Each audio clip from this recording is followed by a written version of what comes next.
ओम शांति। 3 सितंबर 2023।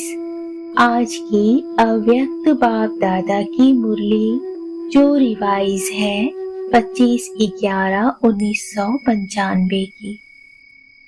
आज की मुरली का सार है परमत, अर्थात दूसरों की बातों को सुनना और उसे मानना।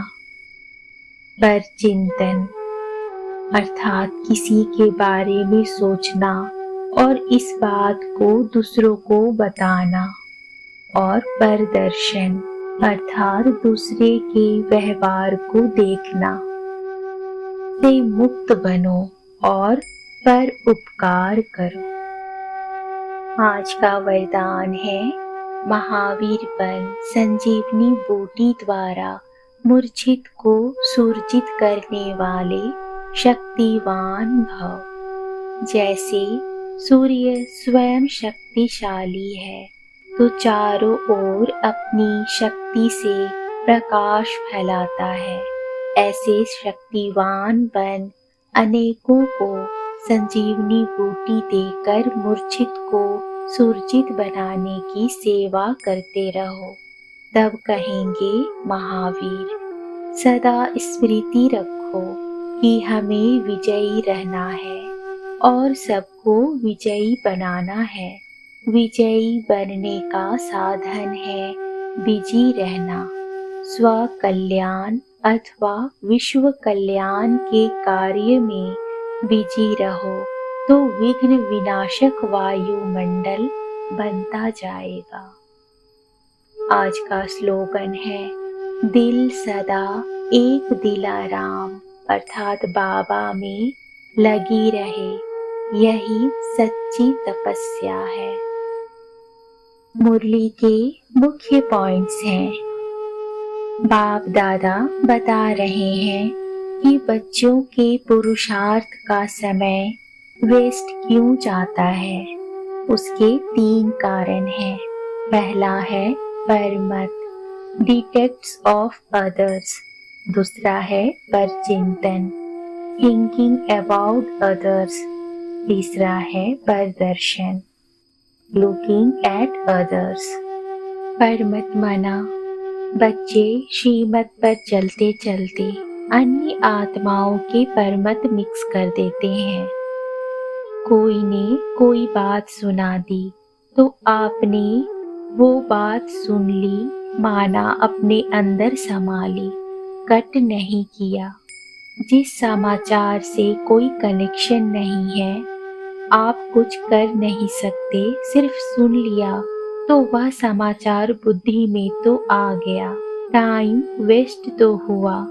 बाप का श्रीमत में परमत मिक्स कर दी।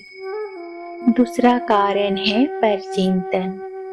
परचिंतन 1-2 सेकंड में पूरा नहीं होता।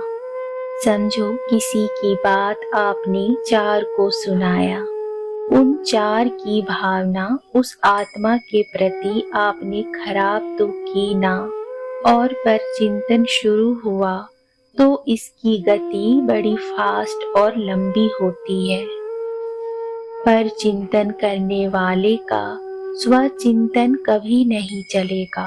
कोई भी बात होगी पर चिंतन वाला अपनी गलती भी दूसरों पर लगाएगा। स्वचिंतन अर्थात अपनी सूक्ष्म कमजोरियों को, अपनी छोटी छोटी गलतियों को चिंतन करके मिटाना, परिवर्तन करना, ये स्वचिंतन है। बाकी ज्ञान सुनना और सुनाना ज्ञान का चिंतन एवं मनन है। तीसरी बात है परदर्शन। जो दूसरों को देखेंगे तो देखने के बाद वह बात आपके अंदर बुद्धि में जाएगी। जो दूसरों को देखने में समय लगाएगा उसको अपने को देखने का समय कहाँ मिलेगा। इतनी बड़ी पढ़ाई उतनी बड़ी पेपर भी होती है। यह सबके लिए पेपर है कि परमत, पर चिंतन और प्रदर्शन में कहाँ तक अपने को सेफ रखते हो। यहाँ दो बातें अलग हैं। एक है जिम्मेदारी, जिसके कारण सुनना भी पड़ता है और देखना भी पड़ता है। तो इसमें कल्याण की भावना से सुनना और देखना है। अपनी अवस्था में हलचल ला कर देखना, सुनना और सोचना गलत है। जिम्मेदारी के पहले अपने ब्रेक को पावरफुल बनाओ ताकि फुल स्टॉप या बिंदी लगा सको। ओम शांति।